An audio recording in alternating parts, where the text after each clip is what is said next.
अय्युहल्लज़ीना आमनुत्तक़ुल्लाह व कूनू मअस्सादिक़ीन। सदक़ल्लाहुल अलीयुल अज़ीम। आमन्तु बिल्लाह। नहायत ही अदब व एहतराम के साथ आइए हम और आप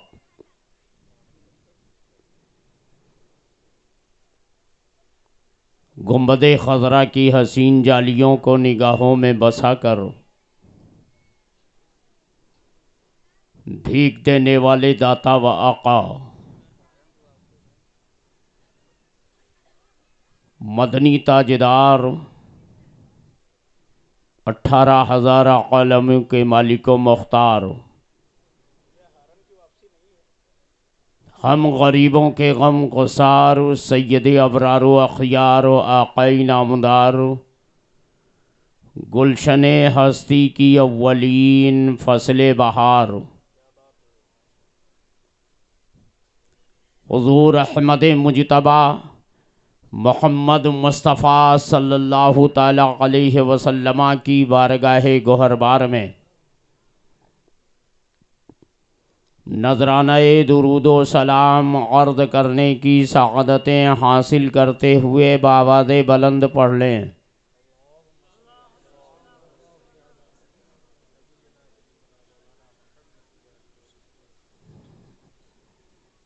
बावाज़े बुलंद का मतलब अगर नहीं समझ पा रहे हैं तो तेज़ आवाज़ में पढ़ लें।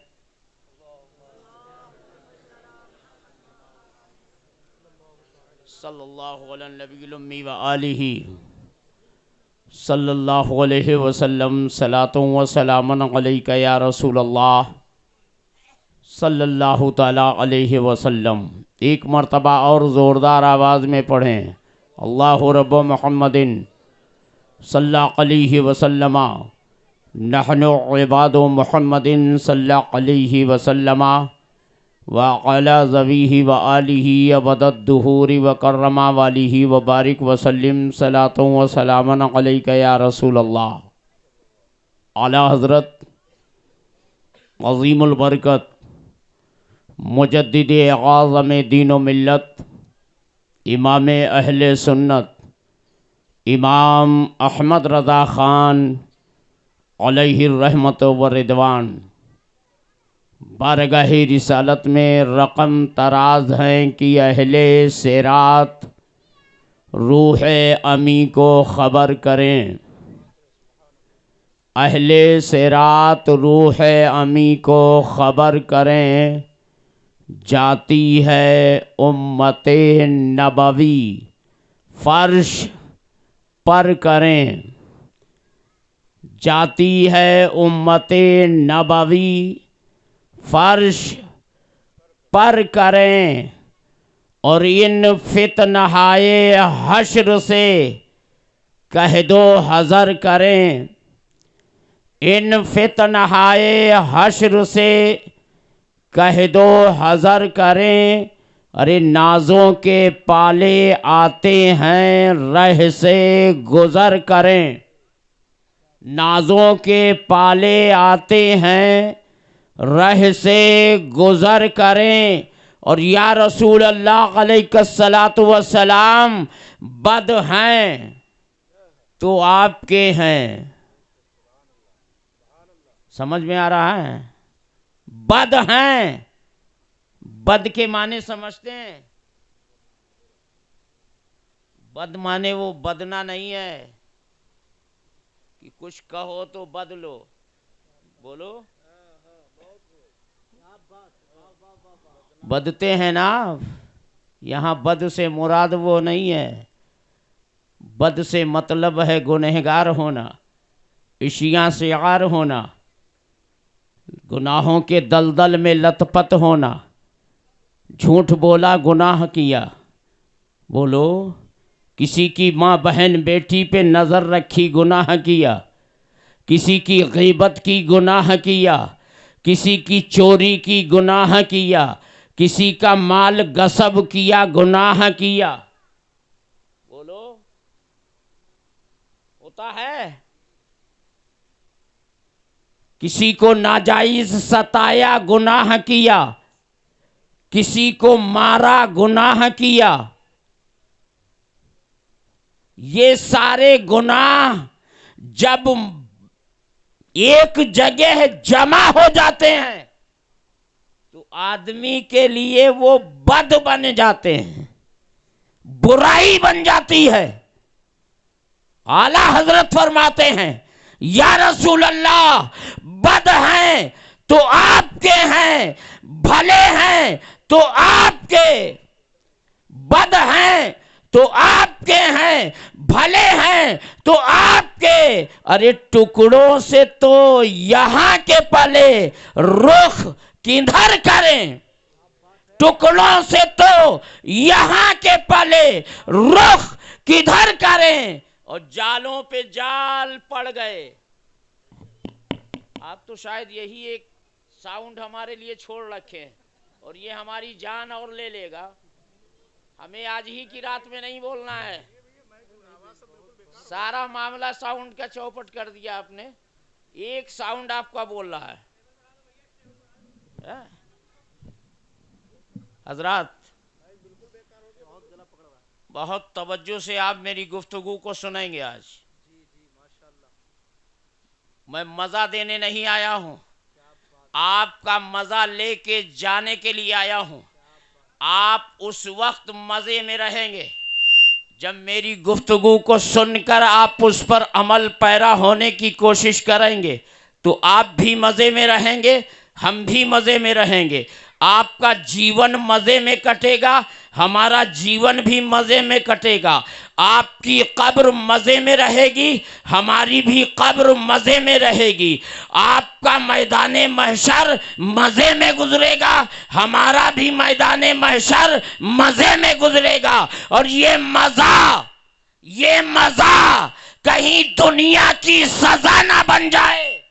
तवज्जो चाहूंगा, ये मजा कहीं दुनिया की सजा ना बन जाए। मजा वो होना चाहिए जिसे इमाम अहमद रजा ने हमें दिया है। मजा वो सीने से लगाओ जिसे हुजूर ताजुश शरिया ने हमें दिया है। मजा वो लगाओ जिसे मखदूमे कछौछा ने हमें दिया है। वो मजा हमारी निगाहों में बसे, वो मजा हमारी जबान में रहे, वो मजा हमारे लबों की चाशनी बन जाए, हमारे दिल जिगर के अंदर बस जाए, तो हकीकत में हम दुनिया में भी कामयाब होंगे और मैदाने महशर में भी कामयाब होंगे।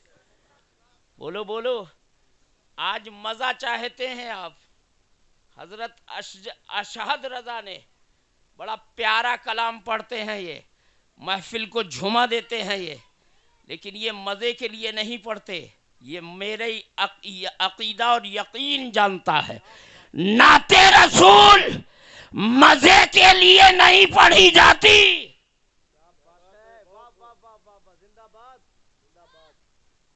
ये रामपुर की सरजमीन है। एक शायर मोहतरम माइक पर आते हैं और ऐसे इश्क व मोहब्बत में डूबे हुए अशार उन्होंने अपनी जबान से अदा किए।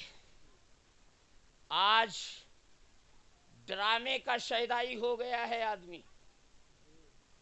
जितना आप ड्रामा कर ले जाएं उतना ही आप मकबूले जमाना बन जाएंगे। बोलो, कमर मटकाएं, बोलो, हाथ पैर चलाएं, जिस्म पूरा लरजने लगे, ये नाते रसूल पढ़ रहे हो या नौटंकी के मंच पे खड़े हो? मेरी तकरीर तबाह यार को बेचैन करती है। अरे सबब क्या है? वही कहता हूं जो दिल पर गुजरती है। दिल को आईना बनाने के लिए अंधेरा होना जरूरी नहीं है हजरत। दिल अंधेरे में आईना नहीं बनता। अरे दिल तो मैदान में आईना बनाओ। तो हम भी जाने इस पुरफितन दौर में दिल कामिल आईना बनाने वाला अगर कोई है तो वो सरकारे ताजुल शरिया की जात है। जिस जगह पर पहुंचे, जहां पर पहुंचे, चेहरा देखा लोगों ने तो कलमा पढ़ लिया, गुफ्तगू सुनी तो दामने करम में पनाह ले ली। वो अंधेरे ही भले थे कि कदम राह पर थे, रोशनी लाई है मंजिल से बहुत दूर है। मैं हजरत आला हजरत का वो शेर मैं पढ़ रहा था, जालों पे जाल पड़ गए, लिल्लाह वक्त है। कितने जाल डाले गए हैं, कैसे कैसे जाल पड़े हैं, कैसे कैसे भयानक चेहरे हमारी निगाहों के सामने आ रहे हैं। जाल पे जाल पड़ रहा है। और जाल का काम क्या होता है बोलो? आप तो इस एरिए के नहीं बल्कि जिला खीरी के सबसे तालाब के किनारे रहते हो, बोलो है कि नहीं? बहुत मशहूर तालाब है आपके इलाके में, और आप ही के गांव से वो निस्बत रखता है तालाब। उसमें न जाने कितने मछुआरे आते होंगे, जाल डालते होंगे, मछली फंसाते होंगे। लेकिन मेरे दोस्तों और बुजुर्गों, वो डाला हुआ उनका जाल कैसे बुना जाता है? गांठ पे गांठ लगाई जाती है। बोलो, जाल बुनते हुए देखा है आपने? अरे कमेटी वालों से मैं पूछना चाहूँगा, कहाँ है साहब? हजरत ने फरमाया कि आधे तो दिल्ली और बॉम्बे की शहर में हैं, और जो यहाँ मौजूद हैं वो तो गैर में ना रहें। जो शहर में हैं वो शहर में रहें, जो यहाँ मौजूद हैं वो गैर में ना रहे, हमारे सामने रहे। मेरे दोस्तों, एक बार जोरदार आवाज में कहो या रसूल अल्लाह। इतनी ही तेज आवाज है आपकी?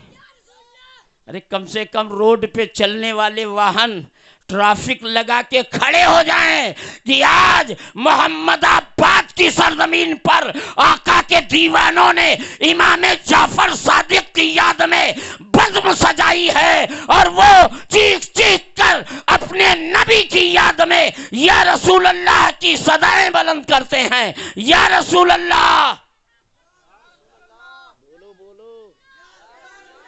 और जोरदार आवाज में बोलो, और जोरदार आवाज में बोलो।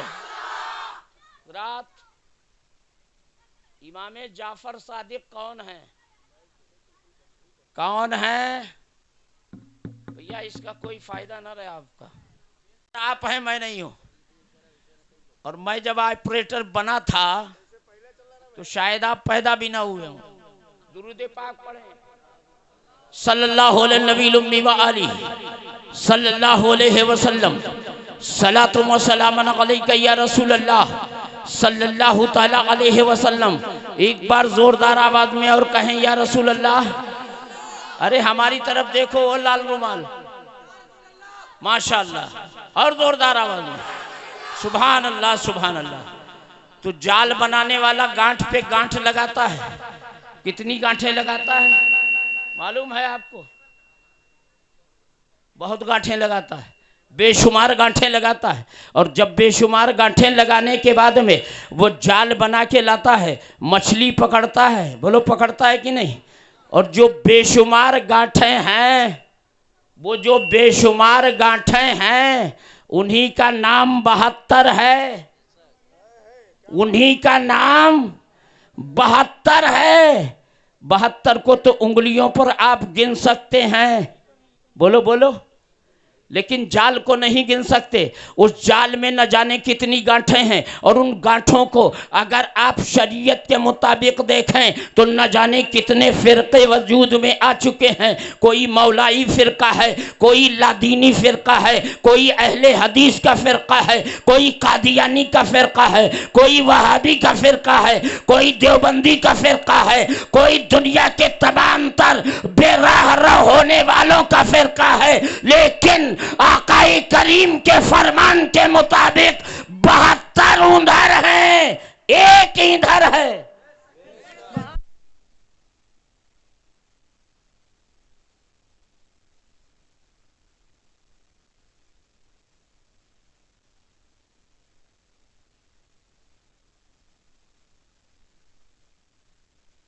गांठे लगाने वाला जब जाल डालता है तो तवज्जो चाहूंगा,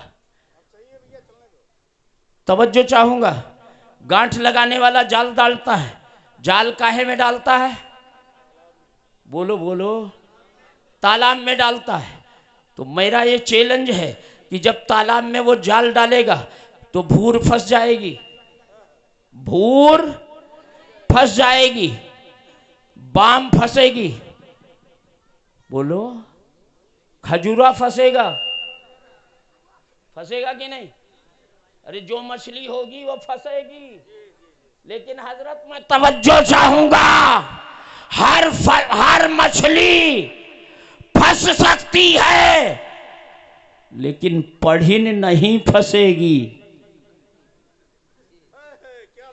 पढ़िन नहीं फंसेगी। जो पढ़िन होंगे, तवज्जो चाहूंगा, पढ़िन होंगे वो नहीं फंसेंगे।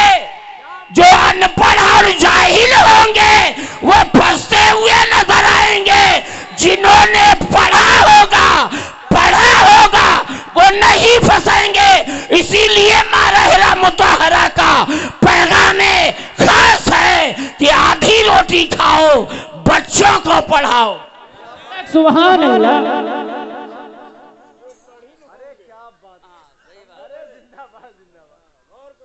हजरात, तो पहले पढ़ो फिर आगे बढ़ो, पहले पढ़ो फिर आगे बढ़ो। और जब पढ़ोगे और आगे बढ़ोगे तो किसी के जाल में नहीं फंस पाओगे। जालों पे जाल पड़ गए, लिल्लाह वक्त है। मुश्किल कुशाई आपके नाखून अगर करें। एक बात और बोल दूं, बोलो बोलो, इजाजत है? मौला अली को मुश्किल कुशा मानते हो कि नहीं? उलमा कहते हैं कि मौला अली मुश्किल कुशा हैं, हाजत रवा हैं। और मैं कहता हूं मौला अली भी मुश्किल कुशा हैं, उस्मान गनी भी मुश्किल कुशा हैं, उमर फारूक भी मुश्किल कुशा हैं, अबू बकर सिद्दीक भी मुश्किल कुशा हैं, जितने सहाबा हैं सब मुश्किल कुशा हैं। लेकिन खास खास तमगा मौला अली को अता हुआ है कि मुश्किल कुशाई का मैन पावर, मैन कुव्वत, मैन ताकत अली मुर्तजा को अता की गई है। ये शेर इमाम अहमद रज़ा ने बारगाह मुस्तफ़ा में लिखा है, पेश किया है कि मुश्किल कुशाई आपके नाखून अगर करें। तो मैं हैरत में पड़ गया। मुश्किल कुशाई मांगना है, मुश्किल कुशाई कहते किसे हैं? थोड़ा उसको समझ लो तो बात समझ में आएगी। मुश्किल कुशाई कहते हैं बुरे वक्त में किसी की मदद को पहुंच जाने को। बोलो बोलो, आप परेशान हैं, आप हैरान हैं, आप बीमारी से तड़प रहे हैं, आप परेशानी में मचल रहे हैं, घर में फाके हो रहे हैं। आपने दिल ही दिल में पुकारा, या अली मुश्किल कुशा, या अली मुश्किल कुशा, हाजत रवा। अली ये मुर्तज़ा पहुँचे, परेशानियाँ दूर हुई, आफतें दूर हुई, मुश्किलें दूर हुई और बीमारियाँ दूर हुई। तो इसका नाम है मुश्किल कुशा। लेकिन आला हजरत फरमाते हैं मुश्किल कुशाई आपके नाखून अगर करें। हजरत तवज्जो चाहूंगा, मुश्किल कुशाई आपके नाखून अगर करें। ये नाखून है, नाखून है तुम्हारे, जिसके ना हो वो ना दिखाएगा, ना मामला गड़बड़ हो जाएगा, जिसके हैं वही दिखाए। तो ये नाखून से मुश्किल कुशाई कैसे ली जाएगी? भाई आपकी मदद को पहुंचाना है तो पावर बाजू का होना चाहिए, ताकत चाहिए, बाजू की ताकत हो, दिल की ताकत हो, कदम की ताकत हो, बदन में ताकत हो, तभी तो मुश्किल कुशाई करेगा। और ये नाखून मुश्किल कुशाई क्या करेगा मेरी दोस्तों और बुजुर्गों। लेकिन इमाम अहमद रज़ा की शायरी ऐसी वैसी शायरी नहीं है। और शायरी कहते हैं तो दुनिया से मज़ा लेने के लिए कहते हैं, दुनिया को मज़ा देने के लिए कहते हैं। लेकिन इमाम अहमद रज़ा ने कभी दुनियादार को न मज़ा पहुंचाया है, न दुनियादार से मज़ा हासिल किया है। बल्कि आने वालों ने जब कहा था कि किसी नानपारा के बादशाह की शान में शायरी लिख दो, तो इमाम अहमद रज़ा ने कलम उठाया था और बबांगे दोवल लिखना शुरू किया था। करूं मदह अहले दोवल रज़ा, पड़े इस बला में मेरी बला, मैं गज़ा हूं अपने करीम का, मेरा दीन पा रहे ना नहीं। कभी दुनियादार की तारीफ नहीं की। बोलो बोलो। आज तो कोई सेठ जी अगर मजमे में आके बैठ जाए तो हम उनके तारीफ के पुल बांधना शुरू कर देते हैं। बोलो होता है कि नहीं? हो सकता है 1500 पॉकेट में चलते वक्त डाल दें। ये 1500 वाले इमाम अहमद रज़ा नहीं थे। उन्होंने जो भी लिखा है इश्क़े रसूल और मोहब्बत रसूल में लिखा। तो मैंने अर्ज किया, इमाम अहमद रज़ा, ये नाखून से मुश्किल कुशाई कैसे होगी? नाखून से मुश्किल कुशाई कैसे होगी? नाखून अगर किसी सख्त ज़मीन पे लग जाए तो आप कहते हैं जान निकल गई, कहीं टकरा जाए तो आपकी जान निकल जाती है। ऐसी सूरत में नाखून मुश्किल कुशाई क्यों करेगा? लेकिन जब पहले मिसरे पे मैंने गौर किया कि जालों पे जाल पड़ गए, जालों पे जाल पड़ गए, लिल्लाह वक्त है। अब ये जाल जो हैं इनमें जो गांठें लगी हुई हैं, ये गांठें बाजू नहीं खोल पाएगा, कदम नहीं खोल पाएगा, दिल दिमाग नहीं खोल पाएगा।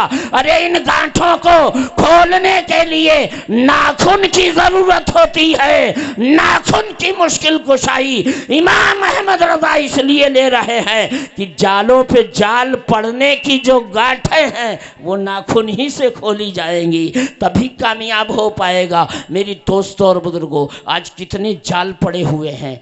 कोई मौलाई बन के निगाहों के सामने आता है, वो कैसा आता है मालूम है आपको? बता दूं, माइक के सामने आएगा तो कम से कम आधा घंटा अली अली अली अली अली अली अली अली अली अली अली अली चीखता रहेगा। बोलो है, चीखता रहेगा।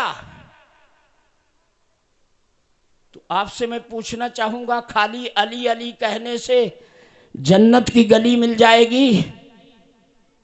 बोलो, अली अली कहने से जन्नत मिल जाएगी? आज एक फिरका ये भी पैदा हो चुका है जो अपने को मौलाई कहता है। क्या कहता है? मौलाई, कि हम मौलाई हैं। मतलब क्या है? हम अली वाले हैं। मेरा उनको जवाब ये है कि तुम मौलाई नहीं हो, तुम मोल लाई हो। मौलाई नहीं हो, तुम मोल लाई हो। हजरत तवज्जो चाहूंगा, मौलाई नहीं हो, तुम मोल लाई हो। मोल लाई का मतलब समझे? तुमको खरीदा गया है, गड्डियां दी गई हैं, रियाल दिए गए हैं, सऊदिया की नाजायज रकम दी गई है, तब तुम मोल लाई गई हो। अच्छा, एक चीज और मैं बता दूं आपको, इसमें है मोल लाई। और लाई किस में लगाई जाती है ये उलमा बता सकते हैं? मोहन्नस में लगाई जाती है।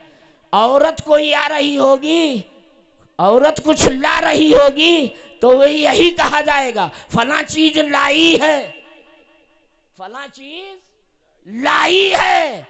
और यहां तो ये मौलाई है, ये मोल लाई है।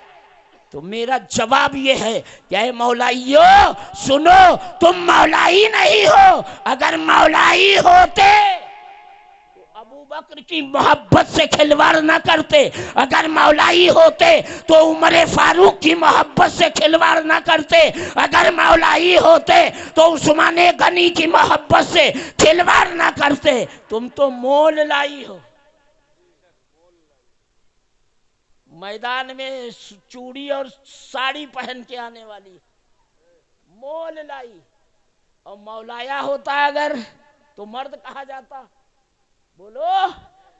इसलिए मैं कहना चाहूंगा, ऐ मौलाइयो होश में आओ। सिर्फ अली से बेड़ा पार होने वाला नहीं है, सिर्फ अहले बैत अतहार से बेड़ा पार होने वाला नहीं है।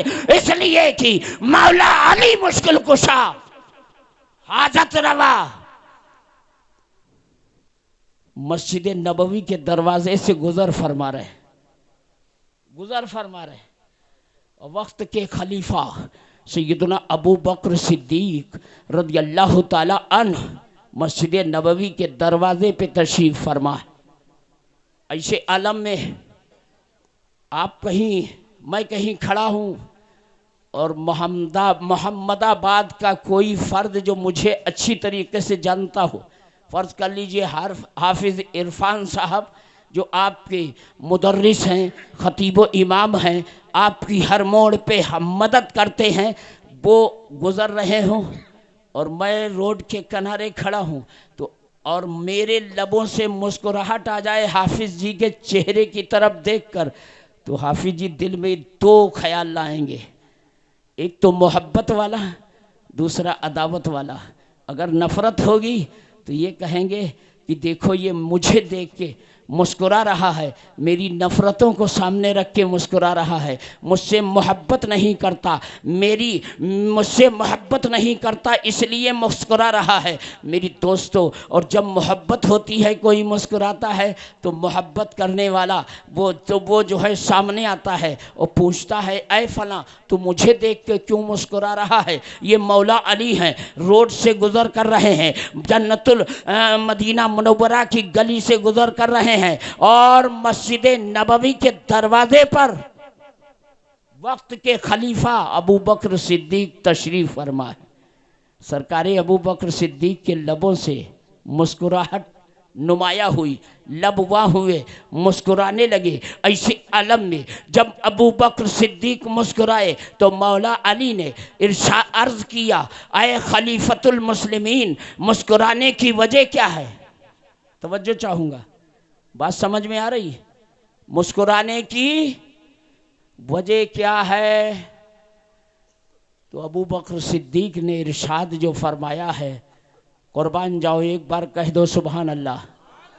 हज़रत अबू बकर सिद्दीक ने इरशाद फरमाया, ऐ मौला अली, मैंने दोनों जहान के मालिक व मुख्तार से सुना है, गैब पैगंबर से सुना है कि आपने इरशाद फरमाया कि ऐ अली, जिसको तुम जन्नत का टिकट दोगे वही जन्नत में जाएगा। अरे सुभान अल्लाह नहीं बोलोगे? अली के चाहने वाले हो कि नहीं? बोलो, अली के चाहने वाले हो? तो अबू बकर ने क्या इरशाद फरमाया? क्या अली, मैंने आकाई करीम से सुना है कि जिसको तुम जन्नत का टिकट दोगे वही जन्नत में जाएगा, वही जन्नत में जाएगा। तो मौला अली मुस्कुराते हैं, इरशाद फरमाते हैं, ऐ खलीफतुल मुस्लिमीन, कि आपने और मैंने गैब था पैगंबर की ज़बानी ये रवायत भी सुनी है कि अली, जन्नत में जाने का टिकट उसी को देना जिस पर अबू बकर के नाम की मोहर देख लेना।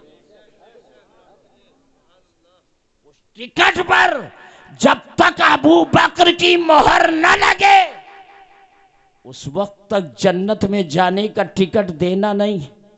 मेरी दोस्तों, और जरा सोचो तो सही, लोग अबू बकर पर तबर्रा पढ़ते हैं, उमर फ़ारूक पर तबर्रा पढ़ते हैं, उस्मान गनी पे तबर्रा पढ़ते हैं और मौलाई अपने को कहते हैं, अली अली क्या नारा लगाते हैं, अमीर माविया को गाली देते हैं, इमाम जाफ़र सादिक की बारगाह में खिराज पेश करते हैं। मैं कहना चाहूँगा उस वक्त तक तुम कामयाब नहीं हो सकते जब तक कि अदना से सहाबी का वही मर्तबा जब तक न समझो जो मर्तबा तुम्हारे दिमाग में मौला अली का है, मौला अली का है। एक अदना से सहाबी की बारगाह में जर्रा बराबर गुस्ताखी करने का नाम जहन्नम के अंदर दाखिल होने का पैगाम तुम्हें मिलेगा।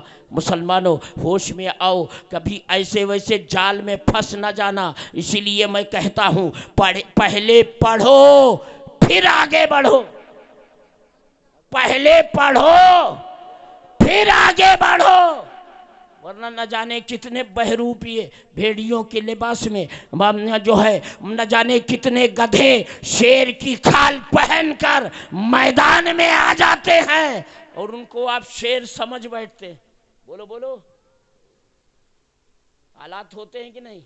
अल्लामा अब्दुल मुस्तफ़ा साहब आज़मी ने अपनी किताब में ये लतीफ़ा लिखा है कि एक धोबी बड़ा चालाक था, इतना चालाक था कि दिन भर तो अपने गधे से कपड़े धोता था, बड़े बड़े गट्ठर उस पे लाद के लेके जाता था, नदी के किनारे कपड़े धुलता था। बोलो क्या करता था? धुले धुलाए कपड़े, गीले कपड़े उधर से लाद के लाता था। गधा बड़ा परेशान था, दुबला पतला होता चला जाता था, खाना देता नहीं था भरपेट, काम ज्यादा लेता था। एक दिन दिमाग में एक स्कीम नजर आई। स्कीम क्या थी? रात के सन्नाटे में उसने वो स्कीम सोची और दिन में अमल के लिए निकल पड़ा। आज घाट नहीं लगाया, गधा खूंटे से बंधा रहा, दौड़ता हुआ जाकर कहीं से एक शेर की खाल का इंतजाम किया। बोलो किसका इंतजाम किया? शेर की खाल का इंतजाम किया। दिन भर जिस गधे से काम लेता था, खाना नहीं देता था, उसी को रात के सन्नाटे में वो शेर की खाल पहनाकर छोड़ देता था खेतों में। अब जब खेत का मालिक खेत बचाने के लिए जाता था, जैसे कि आज हम और आप हैं, दिन भर कुदाल चलाएं, रात में डंडा लेकर खेत बचाएं।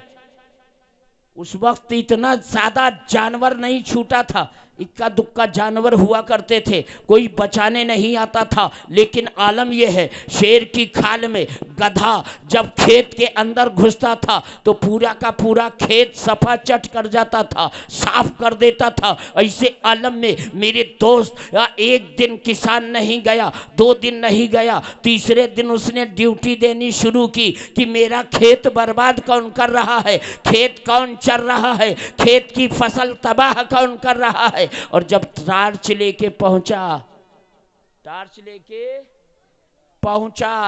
तो क्या देखता है? खेत में शेर दिखाई देता है, डर के भाग आता है। दूसरे दिन जाता है, फिर शेर दिखाई देता है, तीसरे दिन जाता है, फिर शेर दिखाई देता है। लेकिन एक दिन अचानक गांव के कुछ गधे अपनी आवाज निकालना शुरू करते।